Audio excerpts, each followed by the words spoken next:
కొంతమంది మానసిక స్థితి మంచిగా లేక ఎదుటివారిని బాధపెట్టే విధంగా సూటిపోటి మాటలు, కఠినమైన పదజాలాలు ఎక్కువ ఉపయోగిస్తూ ఇబ్బంది పెడుతూ ఉంటారు. అలాంటి విన్నప్పుడు వాటిని పట్టించుకొని చాలామంది ఫీల్ అవుతూ ఉంటాం. మరి పట్టించుకోకుండా ఉండాలంటే ఒక కొటేషన్ మీకు చెప్తాను. విన్నది విన్నవారికే చెందుతుంది, కన్నది కన్నవారికే చెందుతుంది, తిన్నది తిన్నవారికే చెందినప్పుడు అన్నదెప్పుడు అన్నవారికే చెందుతుంది కదా. అలాంటి సూటిపోటి మాటలు అనేవారికే ఆ మాటలు చెందుతాయి.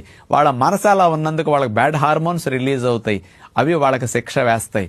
కాబట్టి అలా అన్నారు అని మనం ఫీల్ అవ్వకుండా, అన్నారని ఆ మాటలు ఈ చెవులతో విని ఆ చెవులతో వదిలేస్తే అన్నవెప్పుడు అన్నవారికే చెందుతాయి అనే సూక్తి మనం గుర్తుపెట్టుకుంటే ఎప్పుడు ఎదుటివారన్న మాటలకు మనం ఇండైరెక్ట్గా బాధపడుతూ మనోవేదనకు గురవ్వకుండా తేలిగ్గా మనం బయటపడటానికి అవకాశం ఉంటుందని తెలుసుకుంటే బాగుంటుంది.